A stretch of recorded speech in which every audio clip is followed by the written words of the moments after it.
Olá, seja muito bem-vindo ao módulo de Noções de Direito Previdenciário. Nesta aula, vamos abordar os conceitos, os fundamentos da Seguridade Social e os princípios constitucionais que regem o sistema. Eu sou a Natália de Castilho, especialista em Direito Previdenciário, e tive a honra de compartilhar conhecimento com servidores do INSS que tomaram posse em 2022. E hoje, o meu compromisso é com você. Então, vamos juntos. Seguridade Social. Vamos iniciar o nosso estudo pelo conceito de Seguridade Social, que nos é dado pela própria Constituição Federal, no caput do artigo 194, como vocês podem acompanhar aí no slide. Ou seja, compreende um conjunto de atividades desenvolvidas pelo Estado, dotado de princípios e regras próprias, com instituições estabelecidas e gestão compartilhada, visando garantir o exercício dos direitos fundamentais pelas pessoas, notadamente aqueles ligados à saúde, à previdência e à assistência social. Bom, a Lei Eloy Chaves, ela foi promulgada em 24 de janeiro de 1923 e ela é considerada um marco na história da Previdência Social no Brasil. Isso é muito importante, viu? Inclusive, é cobrado muito nos concursos públicos. Acredito que a maioria de vocês já sabem disso, mas é sempre bom ressaltar. Foi a primeira lei a introduzir elementos de proteção social organizada no país. Criou a Caixa de Aposentadoria e Pensões, CAPS, para os empregados das ferrovias. Estabeleceu também benefícios previdenciários, como aposentadorias, pensões por invalidez e pensões para dependentes também. Transformou a forma como os trabalhadores eram tratados, oferecendo-lhes segurança e estabilidade. Já a Constituição Federal de 1988, ela foi a pioneira ao prever o sistema de seguridade social em seus artigos 194 a 204, almejando a efetivação dos direitos sociais e fundamentais previstos no artigo 6º, notadamente aqueles ligados à previdência, assistência aos desamparados e saúde. Podemos dizer, portanto, que a Seguridade Social é um gênero dos quais são espécies a Previdência Social, a Assistência Social e a Saúde, como vocês podem ver aí no slide e acompanhar juntamente comigo, tá? Estrutura basilar da Seguridade Social. Após trabalhar o conceito de Seguridade Social, é possível desmembrar o sistema de seguridade sociais em dois subsistemas, como vocês estão vendo aí na tela, tá? Conforme a figura que está aparecendo para vocês. O sistema contributivo, ele requer o pagamento de contribuições previdenciárias para que o segurado tenha acesso à cobertura do sistema para si ou para o seu dependente. A contribuição pode ser real ou pode ser presumida. É aqui que está a previdência social. Já no sistema não contributivo, que independe de contribuições para que a pessoa tenha acesso às atividades estatais, nós temos a saúde pública e a assistência social, como vocês também estão acompanhando aí comigo nos slides. Bom, mantendo a objetividade almejada em nosso estudo, vamos imediatamente citar as principais características de cada uma das espécies que compõem a Seguridade Social: a Previdência Social, Assistência Social e Saúde. Vamos lá? Previdência Social. Quem são os destinatários? A Previdência Social, ela é destinada aos beneficiários, que são as pessoas que recebem ou possam vir a receber as prestações previdenciárias, que são benefícios ou serviços. Os beneficiários se dividem em segurados e dependentes. Isso nós vamos tratar em uma aula posterior, em que vamos falar dos segurados e dependentes, mas já aqui pontuando quem são os destinatários da Previdência Social. Contribuição. Nos termos do artigo 201 da Constituição Federal, a Previdência Social será organizada sob a forma de regime geral, de caráter contributivo e de filiação obrigatória. Assim sendo, apenas os segurados que contribuam para a Previdência Social, bem como seus dependentes, poderão fazer jus às prestações previdenciárias. Então, como nós dissemos, só para ressaltar, a Previdência Social, ela é um regime contributivo para que aqueles segurados e seus dependentes usufruam desse regime. Ademais, toda pessoa física que exerça alguma atividade remunerada será obrigatoriamente filiada ao RGPS, exceto se essa atividade gerar filiação obrigatória ao regime próprio de previdência social. Se é RPPS, se é um servidor público, não está atrelado ao RGPS, né? O RPPS, Regime Próprio de Previdência Social, é outro regime. Aqui estamos falando do RGPS, ok? Continuando, a assistência social. Os destinatários são, vamos lá, a assistência social, conforme previsto no artigo 203 da Constituição, será prestada a quem dela necessitar.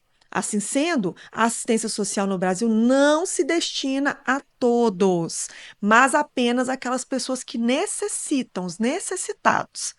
E a contribuição, Natália, como se dá? O artigo 203 da Constituição, ele também determina que a assistência social, assim como os serviços públicos de saúde, será prestado independentemente de contribuição à Seguridade Social. É um regime não contributivo. Por fim, temos a saúde. A saúde, os destinatários, vamos ver, e em relação às contribuições, a saúde é direito de todos e dever do Estado. Assim sendo, os serviços públicos de saúde no Brasil se destinam a todos, sejam pobres, ricos, necessitados ou abastados.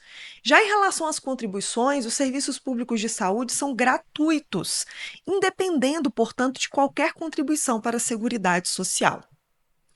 Vamos avaliar as duas assertivas extraídas do último concurso do INSS em 2022 para técnico do Seguro Social, cuja banca julgadora era o Sebrasp.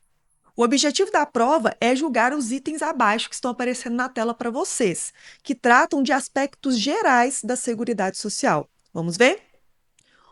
A questão 113, ela diz o seguinte: a finalidade da Previdência Social é assegurar aos seus beneficiários meios de manutenção em situações adversas, tais como desemprego involuntário e encargos de família, garantida a preservação do valor dos benefícios e a universalidade de participação nos planos mediante contribuição. E aí, essa assertiva está certa ou ela está errada? Já o 116 fala o seguinte: a assistência social é política que visa atender às necessidades básicas independentemente de contribuição e deve ser organizada de forma centralizada. A primeira está correta, já a segunda assertiva está errada. Ora, Natália, mas o que está errado? Na segunda, o artigo 1º da Lei 87, vamos ver aqui, 8742 de 1993, nos traz um conceito de assistência social e confirma que é uma política não contributiva, que visa atender às necessidades básicas, ressalta que é realizada através de um conjunto integrado de ações de iniciativa pública e da sociedade, e até aí está tudo ótimo. No entanto, o artigo 5º da mesma norma, ele esclarece que ela é organizada de forma descentralizada. Enquanto na assertiva 116, vamos voltar aqui para vocês verem, consta a informação de que seria centralizada. Então, o erro está aqui. Beleza? Vamos para a próxima questão. Esta é uma questão do CESP, no concurso de analista de gestão educacional de 2017. A questão era o seguinte: julgue o próximo item acerca do conceito e das fontes de custeio da Seguridade Social. A Seguridade Social representa um conjunto de benefícios prestados pelo poder público ao trabalhador e aos membros de sua família, independentemente de contribuição. A afirmativa está incorreta, pois somente saúde e assistência social são independentes de qualquer contribuição. A Previdência Social, como nós vimos nos slides anteriores, exige contribuição prévia. Ademais, a Seguridade Social não representa apenas um conjunto de benefícios. A Seguridade Social compreende um conjunto integrado de ações, benefícios e serviços. Novamente, o examinador exige seus conhecimentos sobre o artigo 194 da Constituição Federal. Muita atenção às palavras utilizadas pelo legislador, porque às vezes uma palavrinha que se altera é realmente o que vai fazer com que a questão fique errada. Agora passaremos para a base principiológica da Seguridade Social. Estes princípios são de suma importância para a vida prática do servidor público. Isso porque os princípios são considerados a base do nosso ordenamento jurídico. Vou passar, tem mais aqui, além desses que vocês estão vendo. Vamos ver todos? Universalidade da cobertura e do atendimento, uniformidade e equivalência, seletividade, distributividade, irredutibilidade, equidade no custeio, diversidade da base de financiamento, caráter democrático e descentralizado, solidariedade e precedência do custeio. Então, estes são os princípios constitucionais da Seguridade Social, que agora nós vamos falar de cada um deles. Vamos começar pela universalidade da cobertura e do atendimento, que está prevista no artigo 194, parágrafo único, inciso 1 da Constituição Federal. Este princípio da universalidade da cobertura e do atendimento, como eu disse, ele está elencado no artigo 194. Trata-se, na verdade, de dois princípios em um.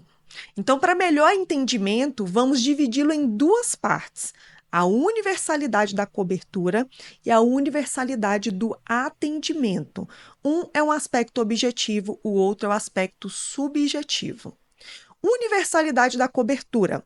A proteção social oferecida pela Seguridade Social deve alcançar todos os sociais, infortúnios, aos quais quaisquer pessoas estão sujeitas e que possam levá-las a uma condição de necessidade, como, por exemplo, maternidade, velhice, doença, acidente, invalidez, reclusão, óbito. Então, é disso que se trata a universalidade da cobertura. Já a universalidade do atendimento, ele visa tornar a Seguridade Social acessível a todas as pessoas, sejam nacionais ou estrangeiras. Para evitar dúvidas acerca da aplicação desses princípios nas três áreas que compõem a Seguridade Social, vamos explicá-las individualmente. Então, nós vamos começar pela saúde, tá? Na saúde, deixa eu pegar aqui, que a gente vai acompanhando. Vamos lá. Em relação à saúde, esses princípios são aplicados sem ressalva, pois, como vimos, qualquer pessoa pode ter acesso a tais serviços, independentemente de contribuição.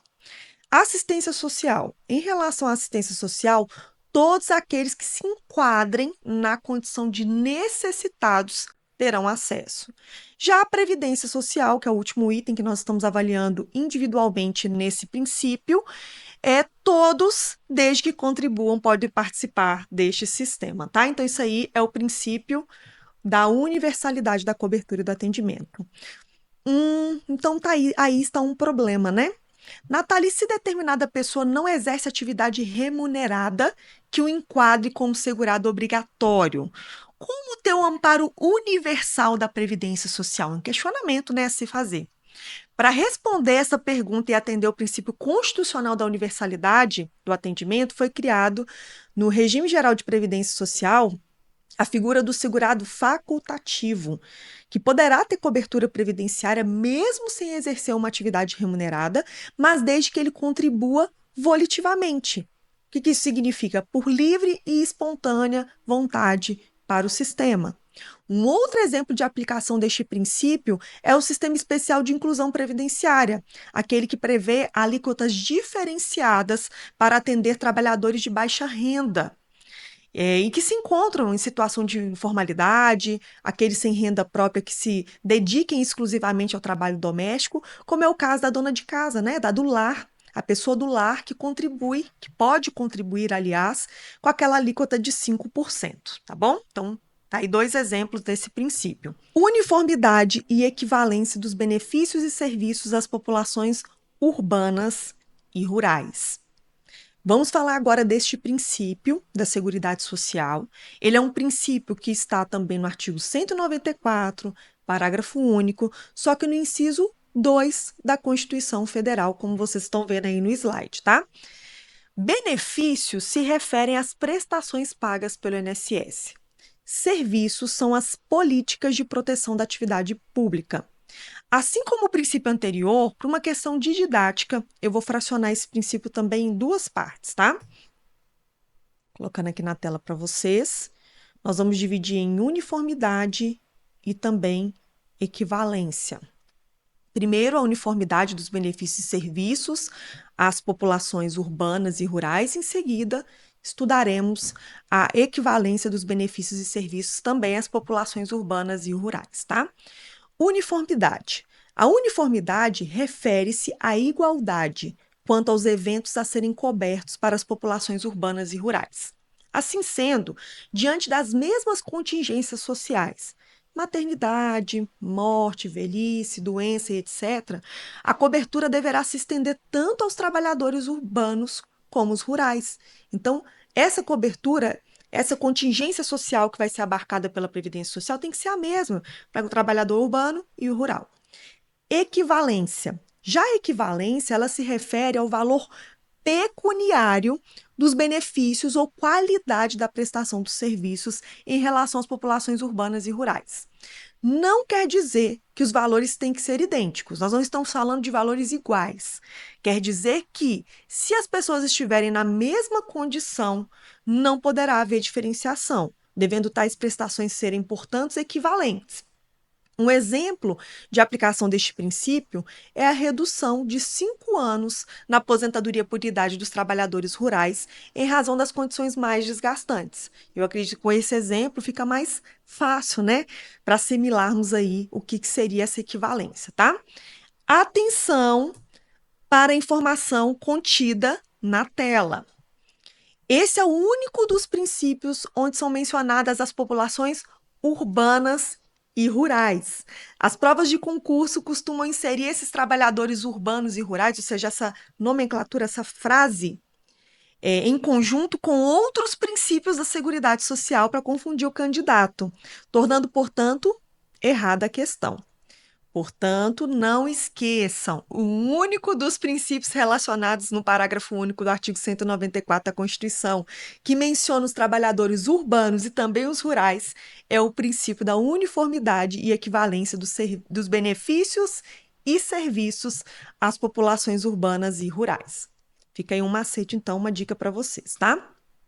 Vamos falar agora do terceiro, seletividade e distributividade. Este é um princípio da Seguridade Social que também está previsto no artigo 194, parágrafo único, no entanto, no inciso terceiro. E assim como os princípios anteriores, vamos estudá-los em duas partes. Primeiro, a seletividade na prestação dos benefícios e serviços. Em seguida, estudaremos a distributividade na prestação dos benefícios e serviços. Seletividade. O que seria isso? Impõe ao legislador a delimitação do rol de prestações, devendo definir na lei orçamentária onde aplicar os limitados recursos, dentro das ilimitadas demandas da sociedade, levando em conta as prestações sociais de maior relevância para o bem-estar, a justiça social e as possibilidades econômico-financeiras do sistema. É uma tarefa importante essa, né? Já a distributividade, ela tem por objetivo diminuir as desigualdades sociais, buscando melhor distribuição de renda, direcionado à atuação do sistema protetivo às pessoas com maior necessidade. Como exemplo de distributividade, podemos citar a assistência social, que é concedida apenas quem dela necessitar. Também podemos citar o auxílio reclusão e o salário família, que são benefícios concedidos não a todos os segurados, mas apenas àqueles de baixa renda. Então, esse aí é um exemplo de aplicação do princípio da distributividade para facilitar aí para vocês a compreensão, tá? Vamos ver essa assertiva extraída do último concurso do INSS em 2022 para técnico de seguro social, cuja banca julgadora era o Sebrasp.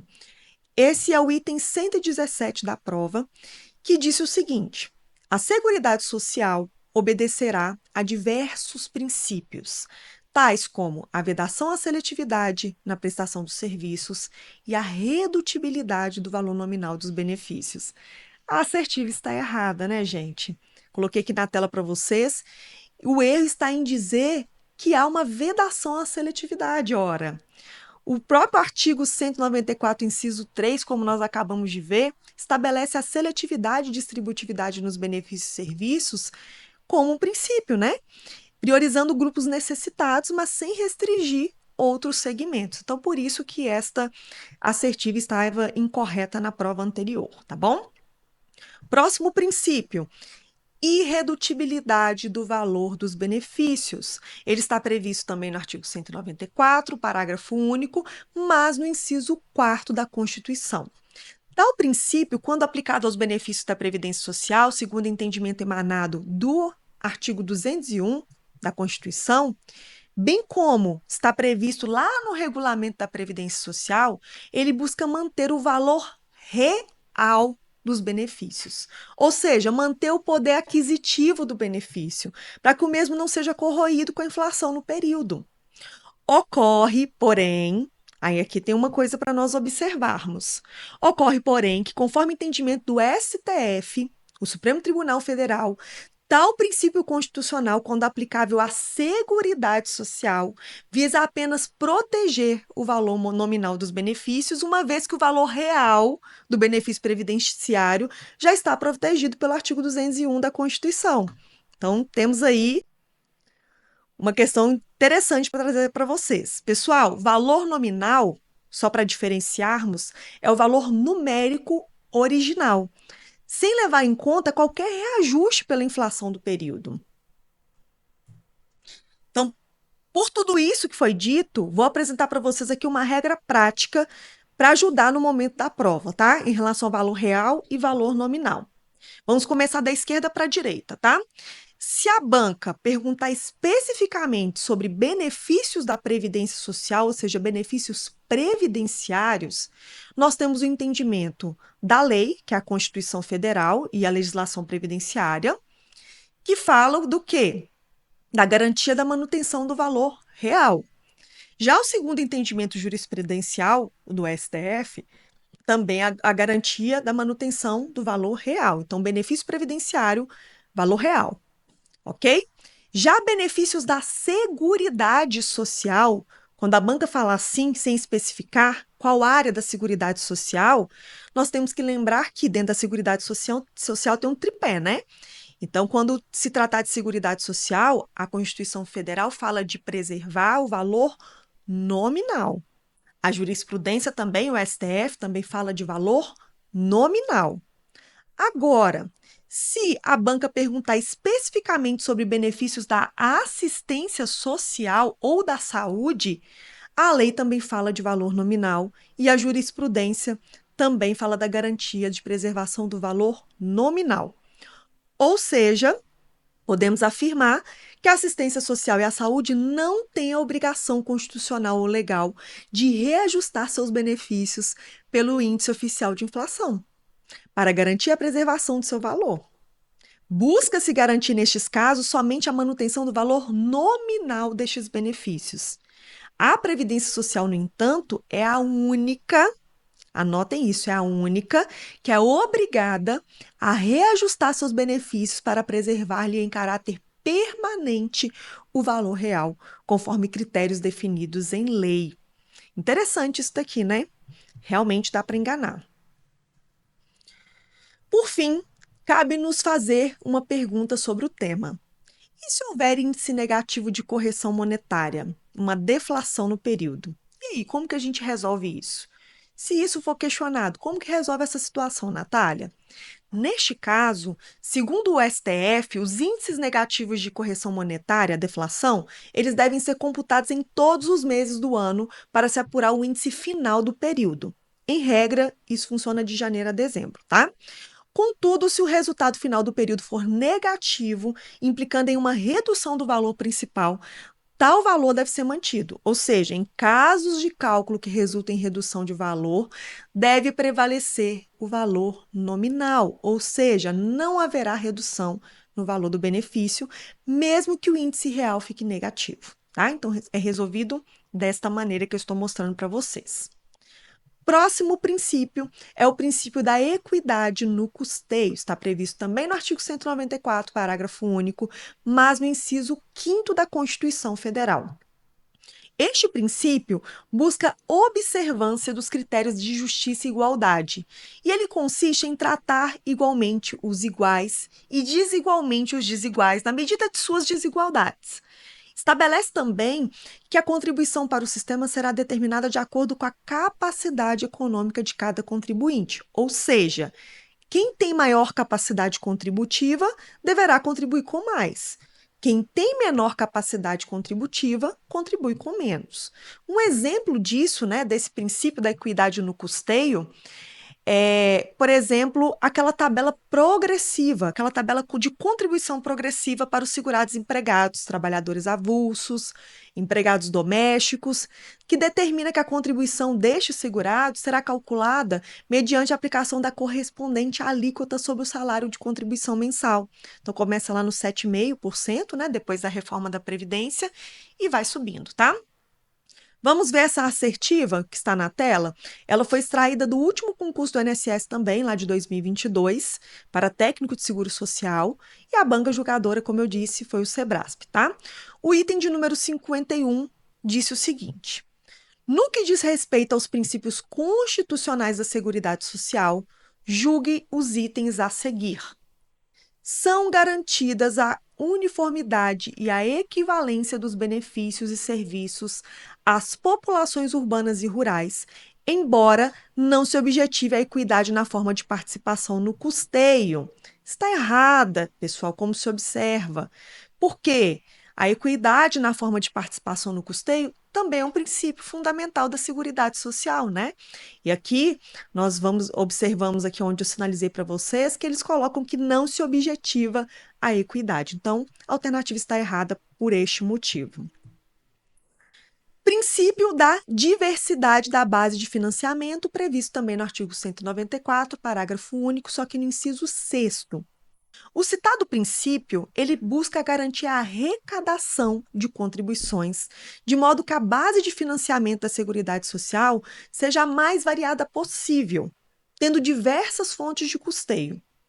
Há uma participação, portanto, da sociedade de forma direta e indireta. Dessa forma, isso é muito importante, tá? Haverá uma maior segurança para o sistema, pois caso haja alguma dificuldade na arrecadação de contribuições de determinada fonte, haverá outras para suprir a falta da outra, tá?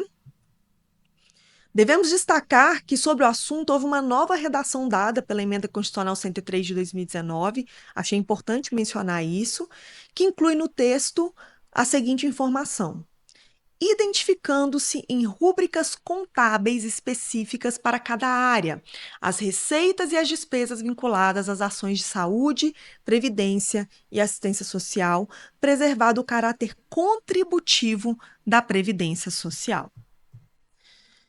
Sob o princípio do caráter democrático e descentralizado da administração, que está previsto lá no artigo 194, parágrafo único, inciso 7º da Constituição Federal, nós temos que também fracionar e ressaltar alguns pontos que são muito importantes e muito cobrados.